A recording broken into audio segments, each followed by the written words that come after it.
देखा गया है बहुत सारे दिल के मरीज हैं जिन्हें हार्ट अटैक हुआ है और उसके बाद भी वो एक लंबी हेल्दी और प्रोडक्टिव लाइफ जीते हैं। उसमें बस एक चीज आपको फॉलो करनी है कि जो भी आपके डॉक्टर आपको एहतियात बताते हैं, दवाइयां बताते हैं, उनको अच्छे से आप लेते रहें। तो आप जरूर एक अच्छी और लंबी जिंदगी जी सकते हैं। डर और स्ट्रेस, एंजाइटी, ये तो मेन रीजन है बहुत सारी बीमारियों का। तो इसी से हार्ट अटैक भी बहुत सारे कॉज होते हैं। जब भी किसी मरीज को कोई भी हार्ट की बीमारी होती है, चाहे वो सिर्फ एंजाइना ही हो या फिर वो कंप्लीट ब्लॉकेज होके हार्ट अटैक हो जाता है, तो उन्हें यही सबसे पहले सलाह दी जाती है, आप अपने स्ट्रेस पे कंट्रोल करें। तो डरें बिल्कुल ना। हाँ, शुरुआत में क्योंकि एक एकदम से एक किसी के लिए भी एक सरप्राइज की तरह आता है, बहुत ही अनप्लेजेंट सरप्राइज की तरह आता है कि उनको हार्ट अटैक हो गया। उनकी तो लाइफस्टाइल में इतनी खराबियां भी नहीं थी, वो तो सोचते थे वो हेल्दी खाते हैं। तो ऐसा हो जाता है। इसके बाद डर होना लाजमी है, लेकिन अगर आप ध्यान देंगे, गौर करेंगे कि क्या रिस्क फैक्टर्स थे, उन पे काम करेंगे, तो बिल्कुल आप अपने स्ट्रेस को मैनेज करिए, आप अपने डॉक्टर के साथ टीम वर्क में काम करिए। जरूर आप एक अच्छी हेल्दी जिंदगी जी पाएंगे। एहतियात की जब हम बात करते हैं तो उसमें सबसे पहले एक चीज आती है, अगर स्मोक करता है पेशेंट, तो स्मोक चाहे वो खुद स्मोक करते हो या पैसिव स्मोकिंग से एक्सपोज्ड हो, घर में कोई स्मोक करता है, सोशल सर्कल में या प्रोफेशनल सर्कल में कोई स्मोक करता है, उससे परहेज बिल्कुल करें। स्मोकिंग से आपकी ओवरऑल हेल्थ इम्प्रूव होगी, कार्डियोवैस्कुलर हेल्थ बिल्कुल इम्प्रूव होगी। उसके अलावा एक और सलाह दी जाती है कि सॉल्ट इंटेक को कम कर दें। तो सॉल्ट पे बिल्कुल आप अपने कंट्रोल रखें, ज़्यादा नमक ना लें। ये सिर्फ वो नमक नहीं है जो आप अपने खाने में डाल रहे हैं, बल्कि जो पैकेज फूड्स में अंदर आता है, जो आपको दिखता नहीं है सॉल्ट, उस सॉल्ट से भी परहेज करें। उसके अलावा अल्कोहल अगर कोई पेशेंट लेता है, उसको लिमिट कर दें, बेहतर होगा छोड़ ही दें, क्योंकि अभी नई स्टडीज में ये पता चला है कि कितना भी अमाउंट अल्कोहल का सेफ नहीं होता। और जो हम बात कर रहे थे अभी थोड़ी देर पहले कि अपने स्ट्रेस को मैनेज करें, स्ट्रेस मैनेज करना, अच्छी नींद लेना आपके दिल की सेहत को बहुत इम्प्रूव करता है। उसके अलावा आप डाइट के साथ अच्छी डाइट फॉलो करें, जैसे भी आपको आपके डॉक्टर बता रहे हैं।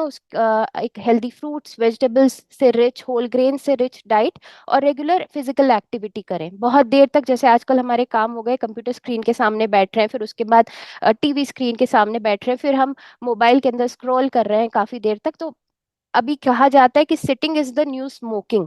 तो जो स्मोकिंग के असरात होते हैं आपके बॉडी पर, वो ही लॉन्ग आवर्स ऑफ सिटिंग भी करता है। तो फिजिकली एक्टिव रहें आप। हार्ट पेशेंट्स को एक तो स्पेशली सबसे इम्पोर्टेंट चीज है, सॉल्ट को लिमिट करना चाहिए। इसको कितनी बार भी मैं रिपीट करूं वो कम रहेगा। एक हेल्दी इंसान के लिए ही एक चीनी के चम्मच या एक टीस्पून, सॉरी, एक टीस्पून के जितना जो नमक होता है, उतना काफी होता है पूरे दिन के लिए। और अगर किसी को हार्ट प्रॉब्लम है, तो आधा या उससे कम चम्मच भी पूरे दिन के आपके खाने में जो आएगा या पीने में जो आएगा, उतना काफी होता है आपके लिए। आप जितना कम नमक लेंगे, उतना कम आपका ब्लड प्रेशर आपका उतना रेगुलेटेड रहेगा, उतना कम आपके हार्ट को एक्स्ट्रा वर्क करना पड़ेगा, जो उसको और चैलेंज कर देगा ऑलरेडी डिजीज ने। तो कम से कम नमक लें। जो पैकेज्ड फूड्स आते हैं, जैसे चिप्स हो गए और सेवरीज हो गई, नमकीन हो गए, इन सब से, पिकल्स हो गए जिसमें बहुत ज्यादा सॉल्ट होता है। पिकल आपके लिए अच्छा है, लेकिन अगर उसमें सॉल्ट ना पड़ा हो तो विनेगर आप लें। अगर आपको फूड को अपने फ्लेवर करना है, आप उसमें विनेगर इंक्लूड करें, ऑरिगेनो इंक्लूड करें, गार्लिक, जितने भी हमारे स्पाइसेस हैं ट्रेडिशनल, उन सबको इंक्लूड करें नमक की जगह पर। तो इससे खाने का टेस्ट भी आपका इतना कॉम्प्रोमाइज नहीं होगा, और आपकी पूरी ओवरऑल हेल्थ भी इंप्रूव होगी, क्योंकि ये सब जो स्पाइसेस होते हैं इनमें एंटीऑक्सीडेंट्स होते हैं। उसके अलावा जो सैचुरेटेड फैट्स हैं, यानी वो फैट्स जो रूम टेम्परेचर पे सॉलिड रहते हैं, जो एनिमल फैट्स होते हैं, एग के अंदर वो फैट होता है, और पाम ऑयल होता है, जो आप अभी पढ़ेंगे कहीं से भी, कोई भी एक पैकेट उठा के देखें प्रोसेस्ड फूड का, उस पर पाम ऑयल जरूर लिखाएगा, वो आपके दिल के लिए अच्छा नहीं है। उसको आप लिमिट करें। पूरे दिन में 13 से 14 ग्राम पूरे दिन के अंदर जो आपको सैचुरेटेड फैट है, that is more than enough for you. तो इसको लिमिट करें। इसकी जगह पर इंक्लूड करें हेल्दी फैट्स, जो कि होते हैं नट्स के अंदर या सीड्स के अंदर, जो डिफरेंट टाइप की सीड्स होती हैं, और या फिर फैटी फिश होती है, इसमें भी हेल्दी फैट्स होते हैं। इन फैट्स को अपनी लाइफ के अंदर इंक्लूड करें। ज़्यादा से ज़्यादा आप होल ग्रेन्स लें, बजाय मैदा के आप ले वीट लें, या फिर अभी ओट्स, किनवा, ज्वार, बाजरा, इतने सारे होल ग्रेन्स मिलेट्स होते हैं, इन सबको अपनी डाइट में इंक्लूड करें।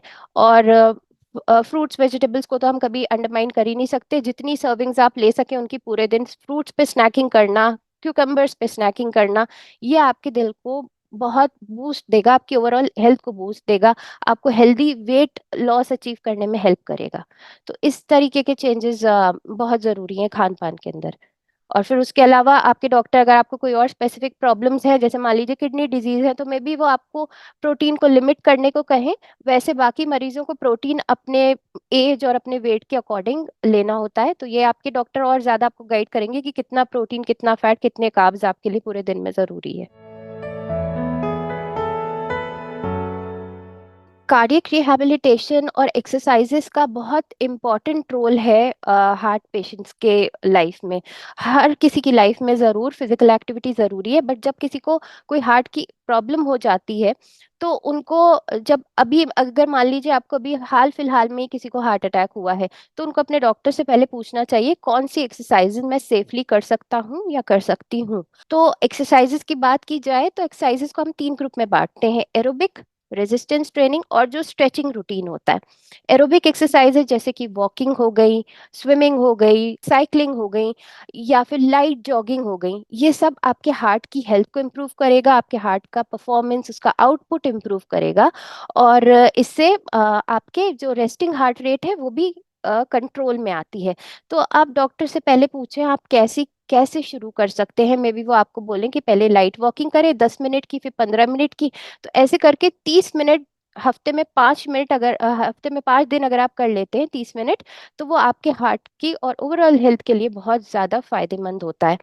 दूसरी जो होती है रेजिस्टेंस ट्रेनिंग यानी वेट बेयरिंग एक्सरसाइजेस, इससे आपके जो बॉडी के अंदर जो कॉम्पोजिशन है आपकी बॉडी का, आपका मसल मास इंप्रूव होता है, फैट मास कम होता है।